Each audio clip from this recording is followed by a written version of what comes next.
Today we're taking to the water, boarding a whale, and learning all about a G.I. Joe skipper. Today we're talking about Cutter. First, thanks for watching JL's Comics. Hit that subscribe button so you can keep up with all of our weekly content. And with that out of the way, let's jump right into our story. Ronald Skip A. Stone was born in Kinsley, Kansas, geographically the center of the United States, meaning he was just about as far as he could get from both the Atlantic and the Pacific Oceans. But this fact did not dissuade Skip and his punny name from reaching his dream, wanting to be on the water with the United States Navy. It was a family trip at 14 years old to Florida that got this landlubber hooked on the seas. According to one file card, it was this coupled with his iron will and contrary nature, laced with a truly bizarre sense of humor that might explain why. Interestingly, UK Action Force Cutter hails from Auckland, New Zealand, where he cut his teeth sailing the treacherous seas around South Island. From a young age, Skip reached out to and badgered his congressional representative for 2 years, wanting greatly to get out of the middle of the Midwest, hoping they'd help Skip be admitted to Annapolis. But when that didn't pan out, Skip went to U.S. Coast Guard Academy. Instead of Maryland, Skip landed in New London, Connecticut, though he did teach a women's swim team at Annapolis. But Skip himself landed in New London, Connecticut on his new journey to being a coastie. Being in New England now naturally made him a fan of the Red Sox, and so that, coupled with his physical inspiration of Red Sox right fielder Dwight Dewey Evans, explains his iconic Red Sox hat. Cadet Stone's 4 years of training included time aboard the U.S. military's only tall ship and the only active square rigger in service, named the Eagle. This was during third class year and swab summer before earning his shoulder boards. The Eagle was actually laid down in 1936 in Hamburg, Germany as a training vessel for German naval cadets in the German Navy, but the 295-foot vessel was captured as a war prize and sailed from Germany to its home port in Connecticut, where it was commissioned to the Coast Guard service, and Cadet Stone got to sail her. At one point, Skip discovered that the Coast Guard was not represented in the G.I. Joe ranks, and so he badgered his COs like the Watch Captain, Command Center Chief, along with the Sector Commander at his sector station, and even the top brass in his chain of command like the Vice Commandant and Commandant in Washington, D.C., to transfer him to the G.I. Joes to fix that proverbial blind spot. And they agreed. This was partially because it made sense, and partly to get Skip to stop bothering them. It was around this time that Skip took on the codename Cutter, a nod to his coastie career and the U.S. Coast Guard's 65-foot-plus vessel fleet. According to G.I. Joe The Order of Battle, alternate codenames for Cutter included Speedboat, Dry Dock, Hurricane, and Cruiser. The term Cutter refers back to the earliest days of the service, back to the 1790s and Alexander Hamilton, when the Revenue Marine was established to protect tariff and trade laws and prevent revenue cutting by way of smuggling. Though it was founded in 1790, it was in 1915 that the Revenue Cutter Service merged with the Life-Saving Service to form the modern version, what we know today as the U.S. Coast Guard. Where it's expanded from maritime law enforcement to include search, rescue, recovery operations, aids to navigation, disaster mitigation and cleanup, port and waterway defense, and security, and all of their 11 statutory missions. In fact, Cutter was part of the drug interdiction operations with the Coast Guard, intercepting smugglers and drug runners in high-speed boats just before his transfer, and it was this experience that filled a gap with the Joes and their aquatic defense division, as they needed a pilot for one of their newest assets, the whale. So Cutter debuted with the G.I. Joe team in 1984, assigned as the skipper of the G.I. Joe's hovercraft, designated whale or killer whale, meaning warrior, hovering, assault-launching envoy. His primary specialty is listed as hovercraft captain, while his secondary is special services due to that time he was coaching the swim team. His file cards also add an A as his middle name, though Order of Battle clearly says no middle name on his file. Cutter debuted in the G.I. Joe A Real American Hero comic book series with issue 25. Destro Baroness and Cobra Commander wound up in the Florida Everglades at Zartan's Everglades headquarters with the G.I. Joe team hot on his trail. The Joes were parked on the west coast of Florida in the Gulf of Mexico in their official freighter called the Jane, their pre-USS Flag vessel, and Cutter was the captain of the Jane. Later, Zap and Wild Bill were walking on the deck and chatting when Zap said, "Cutter seems alright even for a coastie, but it's that Deep Six character that gives me the creeps." This proved to be true a few panels later when Cutter gave Deep his launch orders and Deep said, "Whatever you say, Cutter," and walked away, looking like he was about to cry.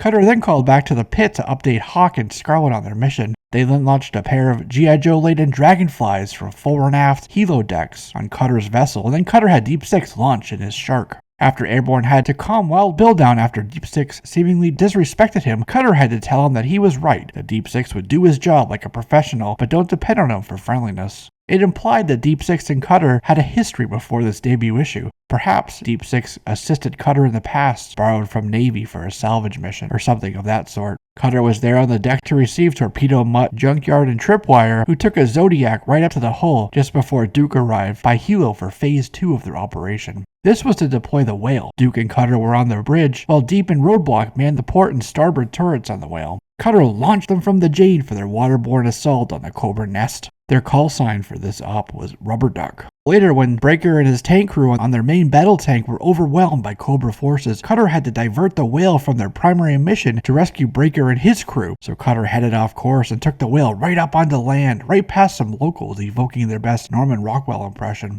Destro then attacked the whale, strafing it with the nose cannon on its rattler, knocking Cutter and Duke off the helm and injuring Roadblock and Deep, DXing Roadblock's gun. The tank crew ended up having to tow the whale back to shore and had Breaker and his crew join them on the whale to treat everybody and apply field dressings to the wounded. The crew then limped the whale into the dock at Erlinger's Cove in Florida, where a med team linked up with them and medevac Deep back to the Jane while Cutter, Duke, and Roadblock stayed back and wrenched on the whale to try to get her working again. Hours later, after Cutter was finished with the engine and he was ready for ice-cold Yojo Cola, Destro and Firefly ambushed them with an airboat. And Cutter reacted quickly and landed a right hook on Destro's metal face, calling him a steel-plated pirate. But all this did was hurt Cutter's hand, so Destro laid Cutter out, knocking him unconscious with 2 blows to the head, and Cutter went down face first atop the whale while Destro and Firefly stole the now operable hovercraft. But before they left, Destro flung the unconscious Joe onto the docks as they sped away into the swampy night. Duke asked Cutter how bad he was hurt, and Cutter said it felt like he'd been stopping bowling balls with his face. Duke then had Wild Bill call for medical, but Cutter wasn't done. He wanted his whale back.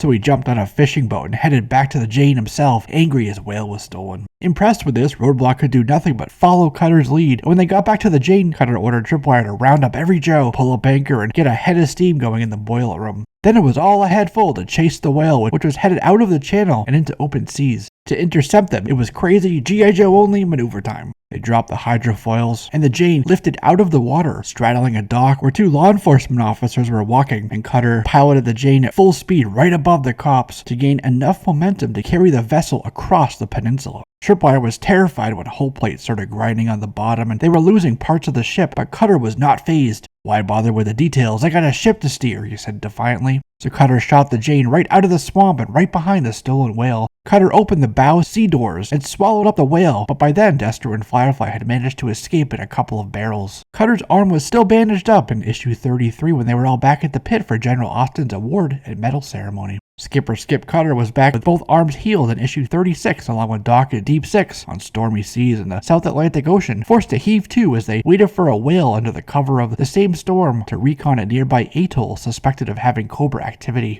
But Cobra saw the Jane anyway and attacked, firing a salvo of anti-ship missiles at them. So Cutter fired up the missile suppression system, and the Sea Whiz opened up with a mighty roar, throwing a thick wall of lead up in the air at the missiles and downing most of them. One got through and struck the Jane's hull, so Cutter had Deep 6 bring them about to put the impact hole in their leeward side, delaying the inevitable as they began to take on water. Cutter grabbed the wheel while the others figured out how to deal with the circling Cobra rattlers. They managed to defeat the Cobra attack jets, but the Jane was dead in the water, and they quickly sunk by the time the whale returned. The whale crew found the Jane crew in a life raft, which is when Cutter revealed he'd sent out an SOS before she sunk, calling in a brand new nuclear-powered aircraft carrier called the USS Flag. In issue 40, Cutter was one of the Joes helping move their new air-sea base from port in New Orleans to its new home in the Gulf of Mexico. When they discovered a signal which killed all marine life around them, Cutter jumped in the whale to investigate. Cutter then alerted the air-sea base crew that 3 Cobra hydrofoils were inbound. Then he launched Deep 6 and his Shark to dive on the signal's location and to deploy depth charges. Hawk then called Cutter from the pit to say the brass at the Pentagon were considering a tactical nuclear option, which Cutter was mortified about. Thankfully, they ended up using conventional warheads, though that ruptured a fault line that gave rise to Cobra Island.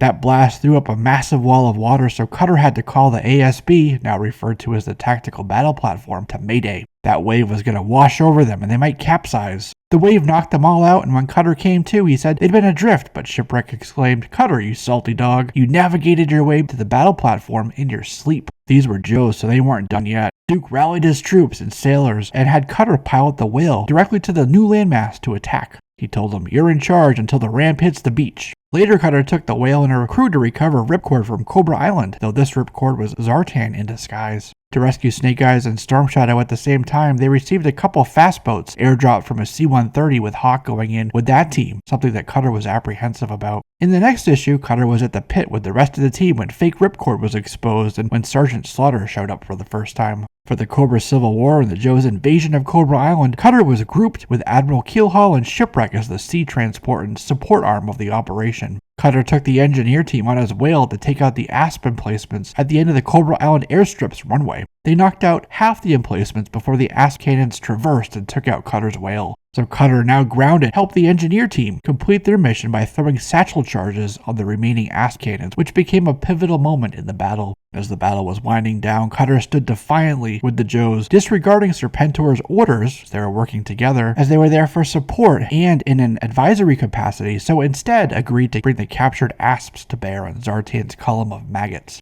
and was then at the head of the Hawk-led charge, using a HISS tank as cover, as he was asked about filing an official complaint against Serpentor and how he was treating prisoners, but that was ignored. Cutter wouldn't be seen again until much later when he joined the DEF, the Drug Elimination Force, and went with his new sub-team to take on Headman and his headhunters. He was now teamed with Bulletproof, Mutt, Junkyard, and Shockwave. When a fleeing Headman shot an addict's mother, Cutter and Bulletproof stayed with her while the others pursued their target. It turns out this mother was the one who had called the tip into them. And then after she died, Cutter picked up a rifle from the sidewalk and recognized it as a firearm that had been built at a Cobra factory on Cobra Island. Cutter then pulled out his service weapon, keeping his flashlight in his thigh holster while radioing to the rest of the team that they were on the way. Cutter and Bulletproof ran into Mike and Ike, who helped them breach Headman's barricaded position. Mike and Ike caught some rounds, which allowed Cutter and Bulletproof to get past the fatal funnel and inside to apprehend Headman, they thought. Headman escaped through a trapdoor. Cutter and the DEF spent weeks investigating and following up on leads in pursuit of Headman, finally getting a lead in New York City, but on final approach, Duke diverted the DEF to the Jersey marshlands to interrupt a Cobra operation. Cutter was upset about this, thinking their mission was now spoiled after weeks of work.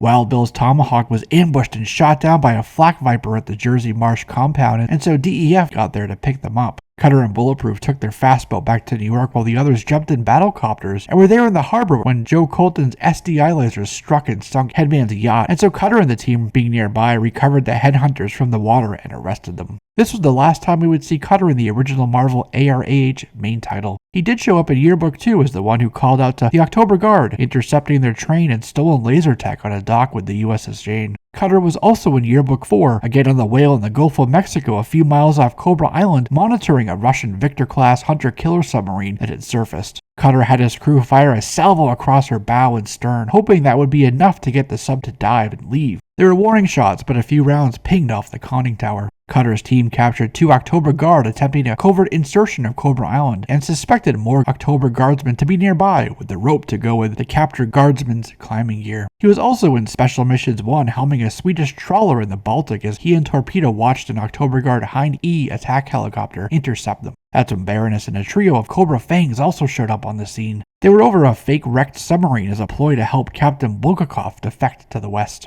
In Special Mission 28, Cutter was on the bridge of the USS Flag with Admiral Keelhaul for an op relating to the USS Defiant and testing out a space shuttle carrier landing. During the Devil's Due image era, Cutter was part of the Joe's naval support unit for the invasion of Cobra Island to stop Serpentor and his Quail cult. The team then went to Cutter's place 10 miles outside of Annapolis for some coffee and hot breakfast. But, sadly, he was later stabbed and killed in Snake Eyes Storm Shadow in 2012 when Storm Shadow assaulted a dry docked USS Flag. After IDW picked up the original Marvel ARH numbering with Larry Hama back at the helm, Cutter was next in issue 166. He was with Shipwreck, Deep Six, and Topside in the Whale in the waters just off Broca Beach, watching a heavy lift transport land in town, helping Cutter realize Broca Beach was a big Cobra front. Cobra and Topside put Deep and his Shark in the water to investigate while they had to deal with a trio of Cobra hydrofoils and their quad missile launchers. The Whale was wounded and dead in the water, so when one of the Cobra ships rammed them, Cutter and Topside jumped over, with Cutter actually firing his weapon for once. When Destro and Baroness surfaced in their submarine, Cutter was ready to die, to look them in the eye when the lights went out, but the sub unexpectedly came about and left.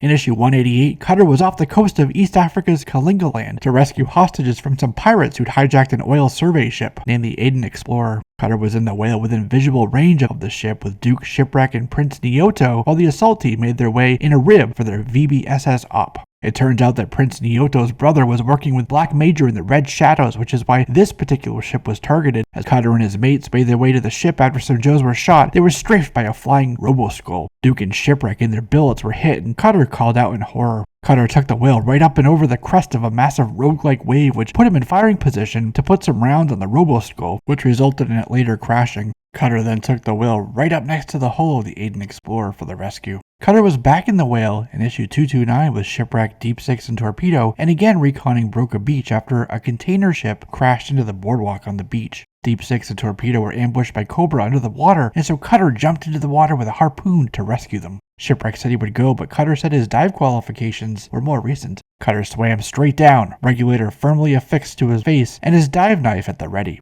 Cutter cut 2 Cobra eels' throats through their wetsuits and then stabbed another one right in the chest. A rare moment to see actual kills on screen from Cutter. When they resurfaced, Torpedo said they now know the real reason that Skipper is called Cutter. Cutter and Deep Six then went back down to see what the Cobra eels were protecting while Ship and Torp stayed with the whale. The pair found an iris hatch, made entry, drained the water, and removed their dive suits. And when they grabbed their rifles, Cutter said to Deep that he could have grabbed a shotgun, but Deep said grimly that if Cutter died, he could take his ammo. Inside, they discovered a robot assembly plant which was using both BAT and Revant Robotics tech in brand new models. They then opened the airlocks, washing the bats out along with the 2 Joes, where they were then met by the whale and picked up on the beach. Later, Cutter was in the Untold Tales story from issue 279 as the Joes assaulted a terrordrome, though he was just at the end, part of the group cheering from the flight deck on the USS Flag. In issue 287, Cutter was again in the whale with Shipwreck in the Gulf of Mexico, monitoring Cobra Island while the recon team deployed in a Zodiac. When a Cobra Mamba was on course to intercept the Zodiac, Cutter and Shipwreck fired up a flare and exfilled, hoping to draw the attention and inevitable fire from the Cobra helicopter. But then they thought the helo might just be part of a normal patrol, so they went dark, but that was enough to distract Cobra while the recon team went feet dry. And that's it thus far for Cutter's comic book appearances, but Cutter is a vital part of the G.I. Joe's ongoing operations around the globe, so we'll surely see him again in print.